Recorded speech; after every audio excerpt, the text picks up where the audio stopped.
The first time you notice it, it is almost embarrassing how small it looks.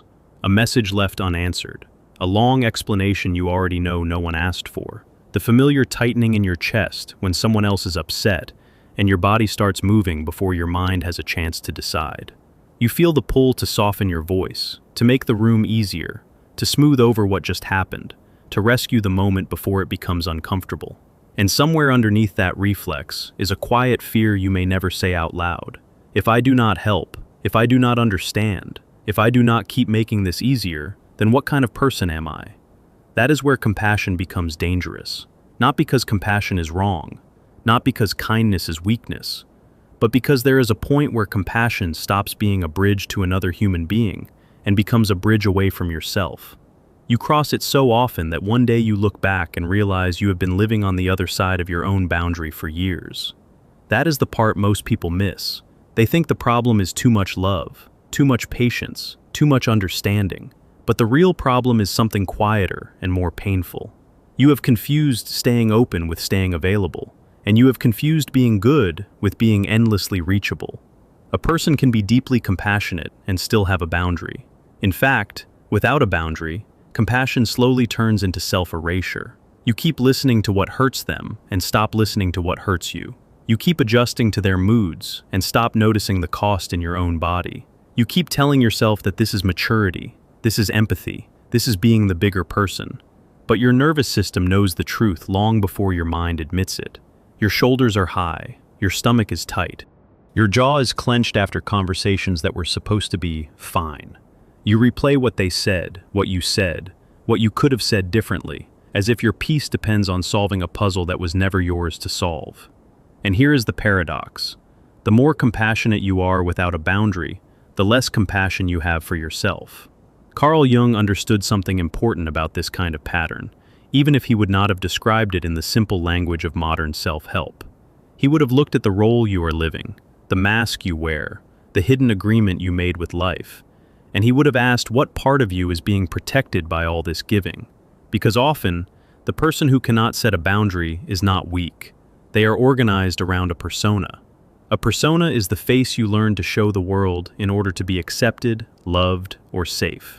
For some people, the persona is competent. For others, it is cheerful. For others, it is the calm one, the understanding one, the one who never makes things difficult. And if your persona has been built around being compassionate, then saying no can feel almost unthinkable. It does not feel like a simple sentence. It feels like betrayal. It feels like becoming cold.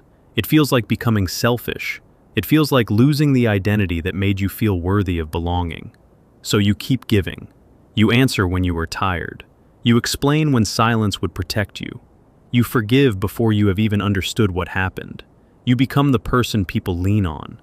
And then you tell yourself that being leaned on means being loved. But that is only the surface. The deeper truth is that compassion without a boundary often hides a complex. A complex is not just a fancy psychological word. It is a knot of old emotion that gets activated in the present and makes the present feel larger, heavier, and more absolute than it really is. When someone is disappointed in you, your body may not only be reacting to them, it may be reacting to an older fear. That if you disappoint someone, you will lose connection, lose safety, lose love, lose your place. So you overfunction. You become the emotional adult in every room. You sense the shift before anyone says a word. You take responsibility for tone, timing, atmosphere, repair, comfort, and calm.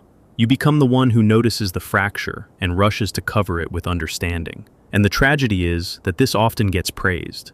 People admire your patience. They call you mature. They say you are so easy to talk to, so safe, so kind, so emotionally intelligent. They love the version of you that absorbs discomfort without protest. They love the version of you that does not ask for too much. They love the version of you that makes their own conscience feel lighter.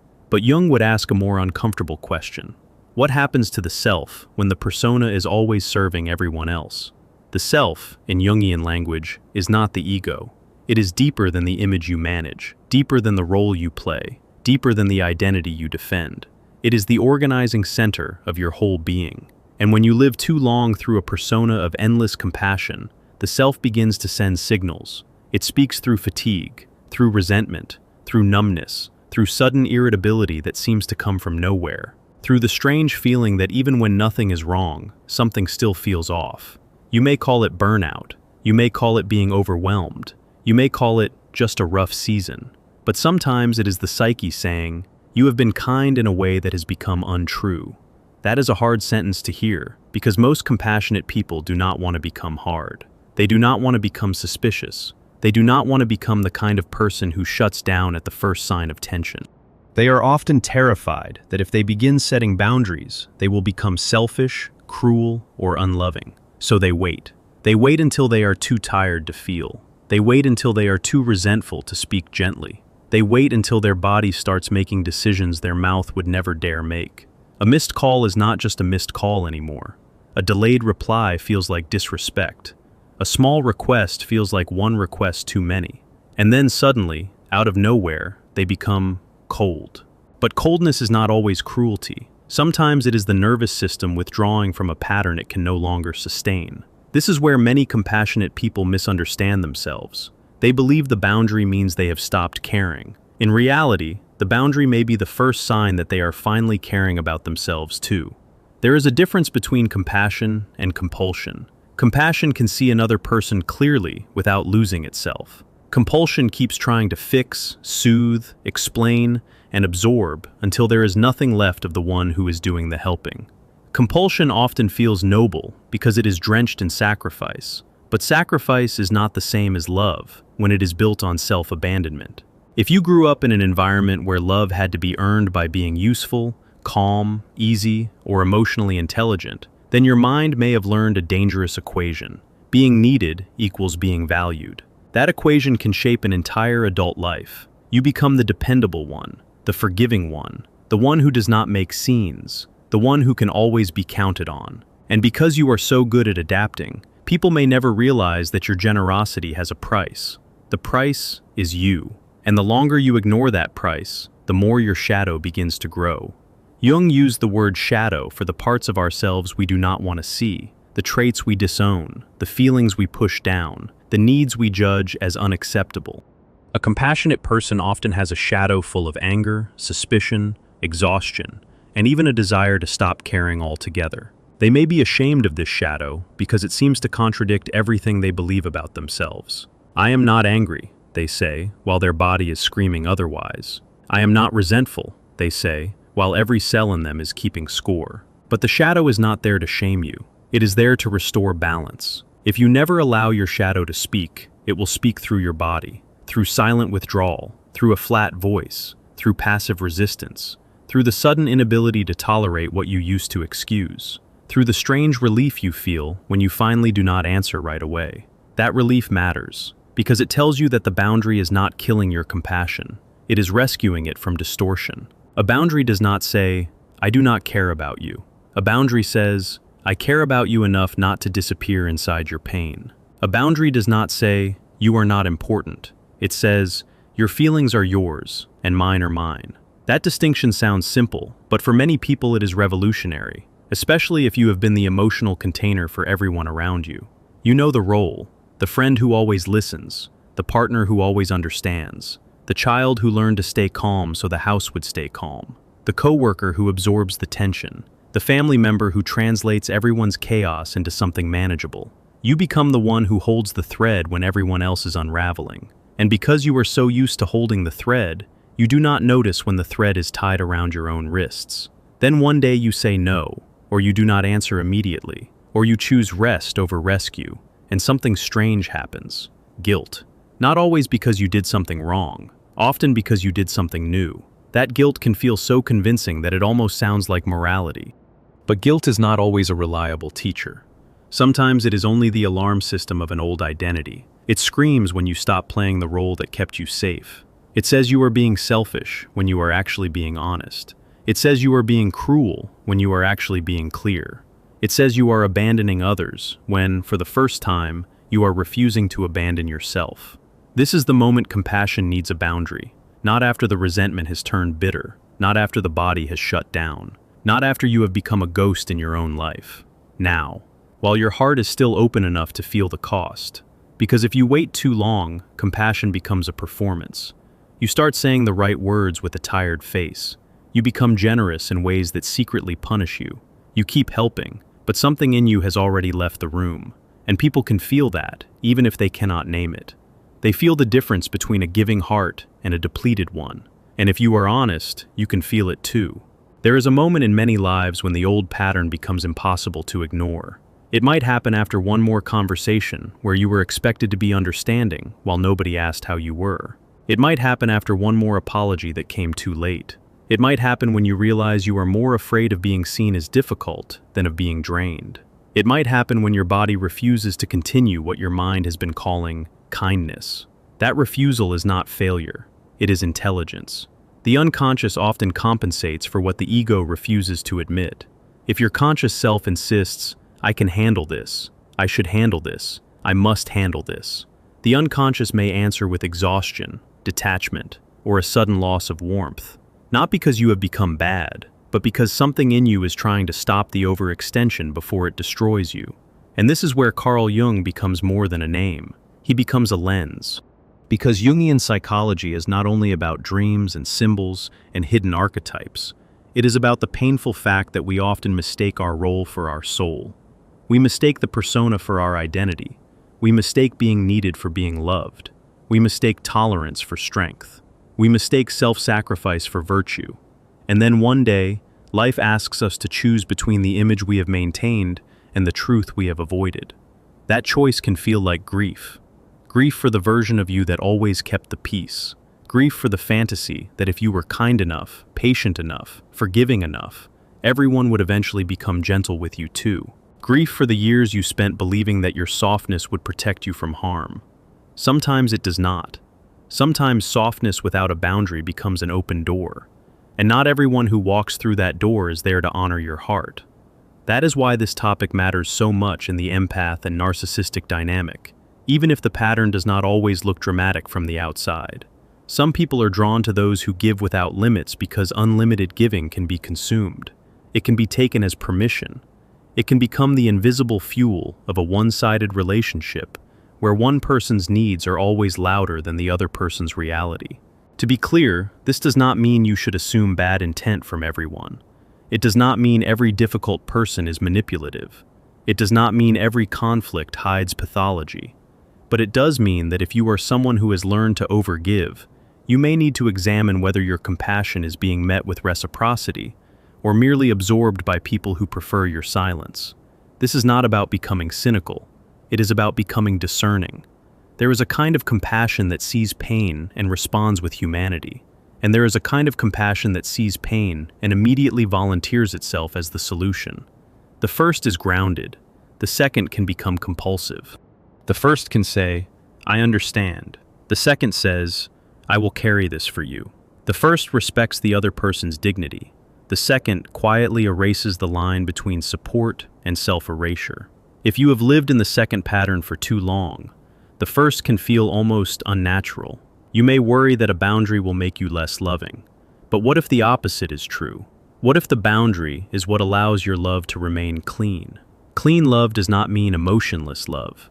It means love that does not lie about what it costs. It means love that can say, "I care, and I cannot do that." It means love that can remain warm without becoming porous. It means love that does not confuse empathy with surrender.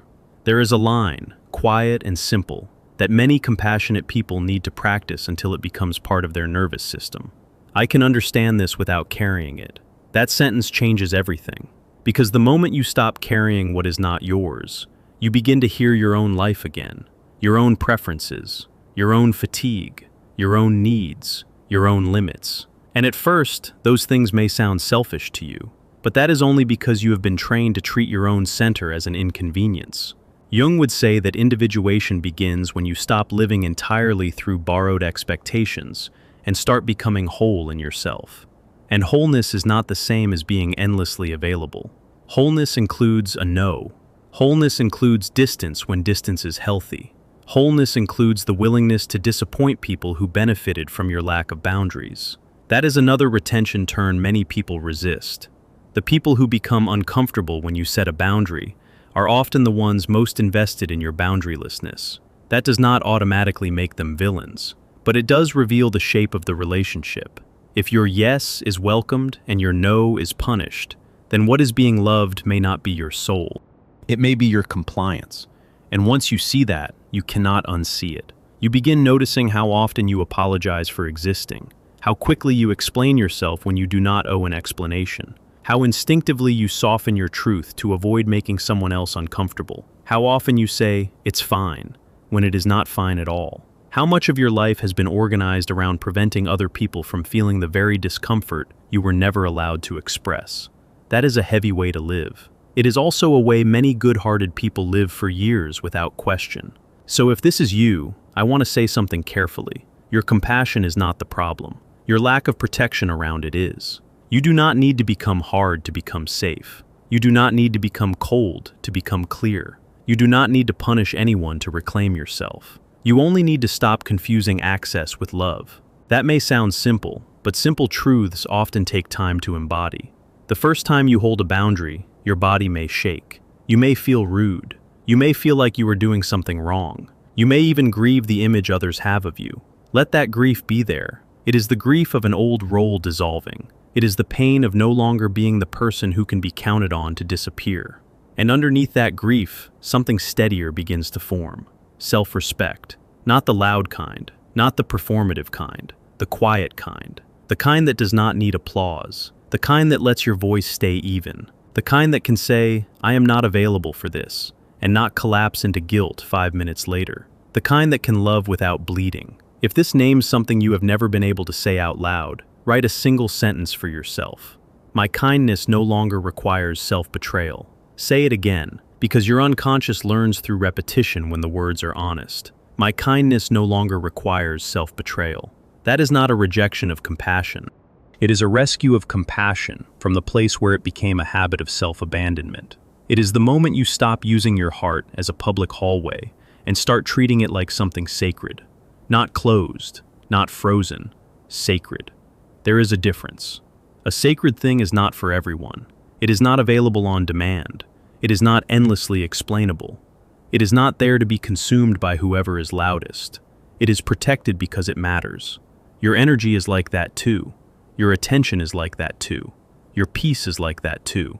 And the strange thing is that once you begin protecting what matters, you often discover that your compassion becomes more real, not less. Because now it is chosen, not forced. It is offered, not extracted. It comes from fullness, not fear. That is the shift. Not from caring to not caring, but from leaking to choosing. And once you make that shift, the old dynamics lose some of their power.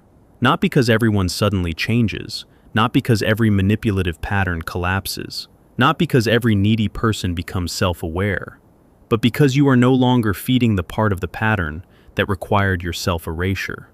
You may notice that some people like the new you less. That is possible. You may notice that your silence is no longer interpreted as permission. That is possible. You may notice that some relationships become clearer and some become impossible to maintain. That is possible too. Do not rush to label that as loss. Sometimes clarity feels like loss only because confusion was familiar. But the self does not ask you to remain familiar. It asks you to become whole. And wholeness, in this context, may look like a woman who no longer explains herself to people committed to misunderstanding her. It may look like a man who no longer performs emotional labor to keep everyone else comfortable. It may look like a friend who says, "I care about you, but I cannot be your only support." It may look like a daughter who stops carrying the family's mood on her back. It may look like someone who finally realizes that the door can stay open and still have a lock. That image matters. An open door with a lock is not rejection. It is wisdom. It says, "I am not hiding. I am not hardening. I am not disappearing. I am simply no longer living as if my only purpose is to absorb what others cannot hold." The old wound may still whisper. It may still say that boundaries are dangerous. It may still warn that if you disappoint someone, you will be abandoned. But now you can answer that wound with something deeper than fear. You can answer it with experience. You can say, "I have abandoned myself before, and it did not save me. I have said yes when I meant no, and it did not create real intimacy. I have been endlessly understanding, and it did not guarantee love. So now I choose something different."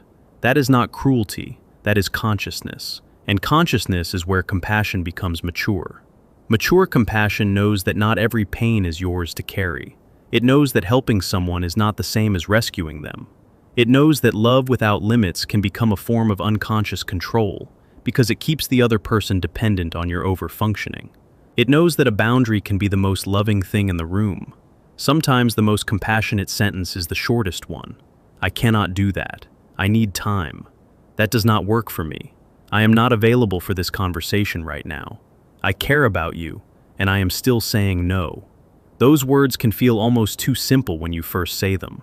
But simplicity is often what the psyche craves after years of emotional overcomplication. You do not need a speech. You do not need a perfect defense. You do not need to make your boundary so polite that it disappears. You only need to make it real. Real enough that your body believes you. Real enough that your life begins to reorganize around your truth instead of your fear. And if you are still waiting for permission, let this be it. You are allowed to let compassion have a boundary. You are allowed to stop being the person who absorbs every storm. You are allowed to disappoint people who depended on your silence. You are allowed to care without collapsing into caretaking. You are allowed to protect your energy without apologizing for having energy. You are allowed to become less available to what drains you and more available to what nourishes you. That is not the death of kindness. That is the beginning of integrity. And integrity changes the way you walk into a room. It changes the way you answer the phone. It changes the way you read a message. It changes the way you feel when someone is disappointed in you. It changes the way you sit with silence, because silence is no longer proof that you have failed. It becomes space. Space to feel. Space to choose. Space to return to yourself. The old pattern may try one last time to seduce you with guilt. It may say that if you were truly compassionate, you would keep giving. But now you can recognize the trick. Compassion that demands your disappearance is not compassion. It is a demand wearing a beautiful mask, and you do not have to bow to the mask anymore. You can see it, you can name it, you can step back. Not in anger, not in revenge, in clarity. That clarity is the beginning of peace, and peace is what compassion was meant to serve all along. So when you feel that familiar urge to explain, to rescue, to soften, to overextend, pause and ask a different question. Not, how do I make this easier for them? But, what does my own center need right now? Not, how do I avoid their discomfort? But, what is true for me? Not, how do I keep the peace at any cost? But, what kind of peace am I actually creating? Those questions are small, but they are powerful. They pull you out of the old trance. They return you to the part of you that was never meant to live as a constant emergency response. And maybe that is the real threshold here. Not becoming colder, not becoming harder, not becoming less loving, simply no longer confusing your wound for your virtue. Because once you stop doing that, your compassion can breathe again. It can rest. It can choose. It can say yes without resentment and no without guilt. It can be kind without becoming a hostage. It can be open without becoming unprotected. And when that happens, something very quiet but very real begins to change. You start to meet yourself the way you have been trying to meet everyone else, with patience, with honesty, with care, with limits. And that is where the healing begins to feel like dignity. My kindness no longer requires self-betrayal. Keep that sentence close, not as a slogan, but as a boundary your body can learn. Because the moment compassion finds its boundary, it does not become smaller, it becomes true.